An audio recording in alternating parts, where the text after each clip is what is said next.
How's it going? Good. How are we doing?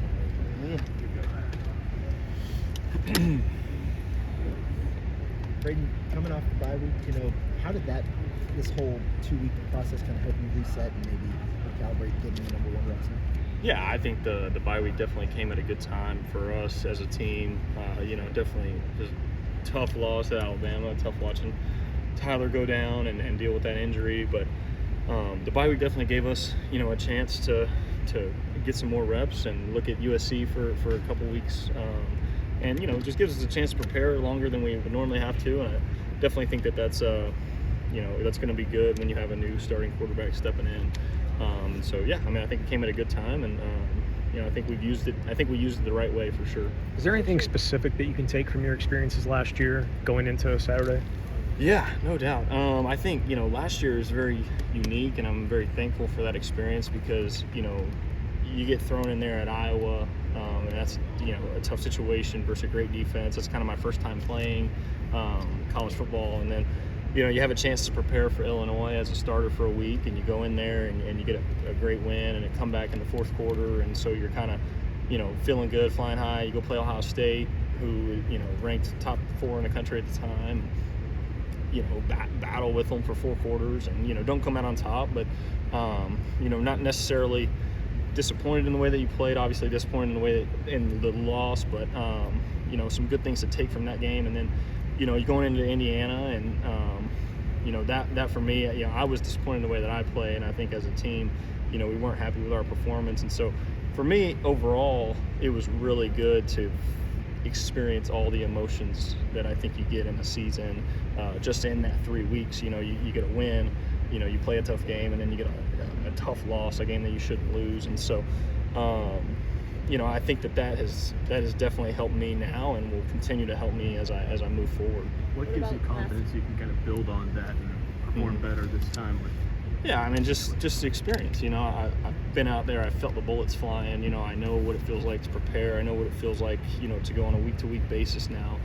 It was short-lived, but definitely did a lot for me. What about last week? What's your biggest takeaway from watching them back? Or I guess Alabama game. Yeah, no, I mean, it was a tough game. I mean, they're a talented team.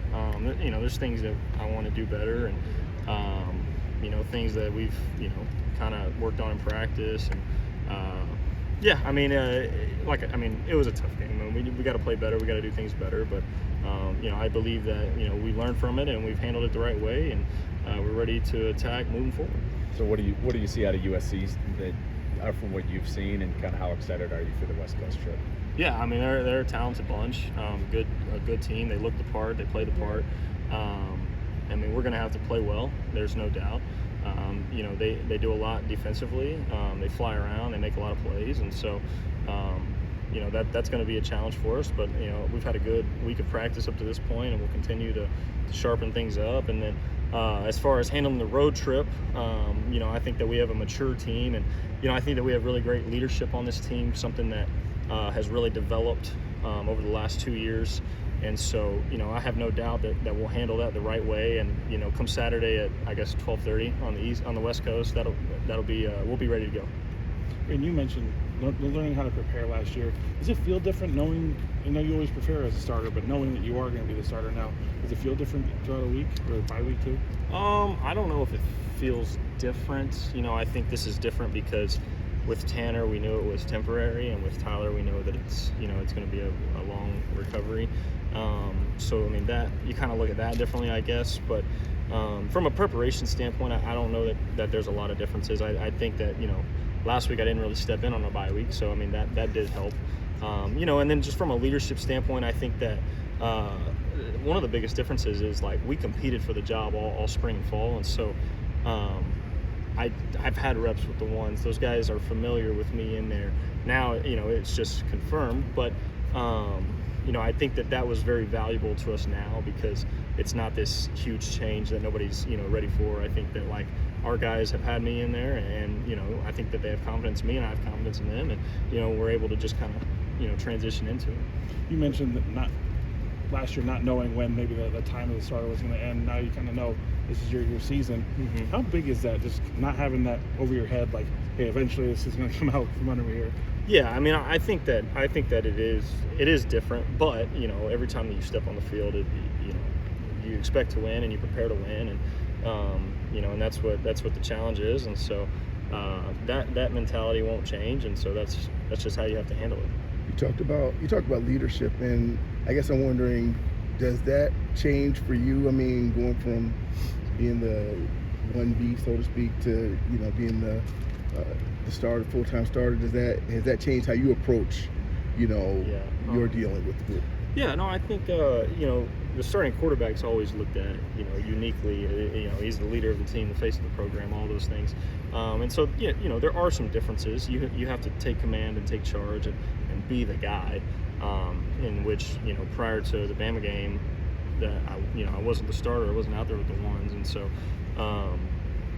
You know, those are different, but, you know, as a quarterback in general, you know, there are certain leadership qualities that you have to have, and you know, Coach Fickle and I have had a lot of conversations about leadership, and so, you know, I've been able to grow a lot with you know, Coach Longo and Coach Fickle. Those two have been really instrumental, and then, you know, just being around, you know, we have a really great locker room here, and you know, being around those guys, it helps you, but it also challenges you because you want to be the best version of yourself every day.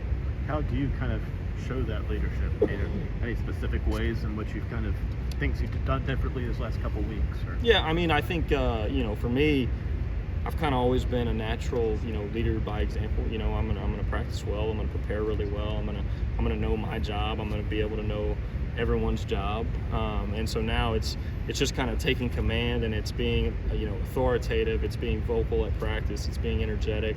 And not that I wasn't doing those things before, but, you know, there's a spotlight projected on you when you're the starting quarterback, and you have to be able to handle that. Braedyn, when we last spoke to you, you said that, you know, one of your best areas is playing up tempo. Maybe with the bye week, do you think you guys have maybe been able to adjust a little bit to playing to your strengths a little more, and that might come out this week? Yeah, you know, I think every coordinator is going to coach or call to the quarterback's strengths. You know, I think that's always the goal. Yeah, you know, I think I've been in the system 2 years. I have a really good understanding of what we're doing and understanding of the X's and O's, and so yeah, I think that, you know, utilizing some fast-paced stuff, you know, that'll be a good deal for us moving forward. Not just with USC, but just in general. You mentioned the locker room. How do they give you confidence? I mean, I feel like we have good players, and I feel like, you know, I see what those guys do day in and day out. You know, I know the hours they put in. I know how much they care. You know, and I know that, you know, we've got a lot of team first guys in there. You know, we talk about doing what's best for the team is ultimately what's best for you, and so I think we have a lot of guys that believe in that philosophy, and I think that it shows each and every day. Looking back at Alabama, it felt like the receivers had a lot of these one-on-one opportunities. Coach Fickle mentioned this week it's important to kind of win those one-on-one battles. Mm-hmm. Have you guys maybe, you know, do you think the bye week has maybe helped with your chemistry when it comes to potentially winning some of those one-on-ones? Yeah, you know, and I think that you know, a lot of that, you know, it just has to be a mentality. It has to be, you know, an intelligently aggressive mentality. You know, we don't want to be stupid, but we do want to be aggressive. And so, you know, when we have one-on-one, like, we got to go make the play. You know, it's one thing to draw it up on the board and say, oh yeah, we're gonna have one-on-one, and this is a great deal for us. Well, like, we got to make the throw, and we got to make the catch, and we got to make the plays, and, you know, in every, you know, way that we're doing that. And so, yeah, I mean, the bye week, but just, you know, the course of the season, and we're playing games, and so, you know, we talk about we want to get a week better each and every week, and, you know, that is definitely a primary focus for us. And so, yeah, I think that we're growing in those areas, and I think that we're seeing it on the practice field right now. When we talked to you for the first time after the job was announced that it was going to be Tyler's, you were pretty disappointed and obviously pretty down and probably, you know, dejected as we've seen you here. Now that you have this opportunity, have you been able to grasp how big of an opportunity it is for you? Maybe because at that point maybe didn't think you were going to get it.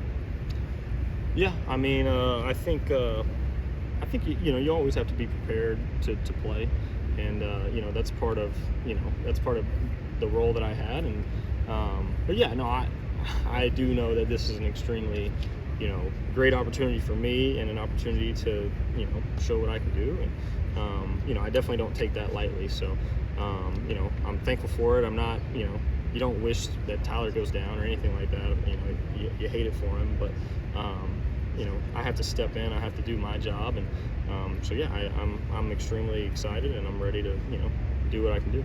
You talked about last year, where it was kind of temporary before Tanner came in. This year, it's a little more permanent. Do you feel that there's maybe more pressure and more intensity in one situation compared to the other? I'm not sure. I mean, I think that it's hard to say just because the season goes so fast, and it's just a game by game, day by day. It's hard to look at 3-4 months down the road when you've got all these challenges right here in front of you. Do you have a take on In-N-Out versus Whataburger versus Culver's? Like, you kind of have the trio up. You add In-N-Out? I'm from Texas, so Right. Whataburger is, of course, number one. Number one is Whataburger is here, and then I would say Culver's is here, and then In-N-Out would be here. Disrespect to California. And I would hope that you guys let CJ know that too, being from California.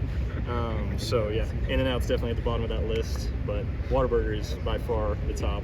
I know you're doing everything in your power to make sure it doesn't happen, but if Mabry had to come in emergency duty, now that he's one injury away, where do you think he is for something like this going forward?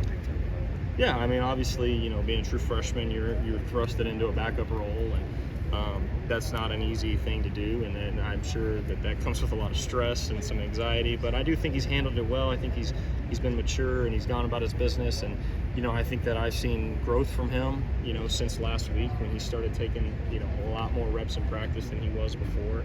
And so yeah, I think he's doing good. I think he's getting better at a fast rate. And I think his confidence is building. I think that's a really important part about it. What are you saying to yourself? What do you believe about yourself? And so you see that in Mabry come out more and more when he's in there. And so I've been happy for him, and I think he's doing a good job. I'm not asking for a game plan or anything like that, but do things get added in and get taken out just based on who's playing quarterback, whether it's you or whether it's Tyler or even, I guess, Mabry at this point? Or is everything like I said, I think you're always gonna call it to your quarterback's strengths. So, for me, I'm sure we game plan things with a slightly different thought process than maybe for Tyler, because we do have different strengths, and we do have different weaknesses. And so, yes, I think you game plan it differently, but it's still our offense. It's still doing things within what we do. We're not trying to reinvent the wheel over here. We're gonna do what we do and take advantage of what I'm good at and what I can process and all of that. So, everybody good on Braedyn? I have more. All right, last one. CJ's here. It hasn't been like a super consistent issue, but balls being batted down at the line is just something that is maybe inherent with the offense, with how much you guys attack short middle. Like, how do you try to work on that as an offense, as a quarterback? Yeah, I mean, for me, that's definitely something that I've noticed on film, and it's a frustration, when it happens. And in my opinion, it's happened definitely too much. And so for me, it's I'm not a 6'5" guy, and I can't just right over somebody's head. But especially with the O-line that we have here and the D-lines that we play. But I have to be strategic about it. If there's someone in front of me, I can't just let it go and the ball gets batted. And then I also I just have to create lanes of vision and being able to throw, and just be smart about when I'm triggering it, and kind of see the terrain. I think when you're playing quarterback, you're looking downfield so much, and they tell you to feel the pocket, but you have to feel it to a point where you're not just throwing into someone right in your face. You know what I mean?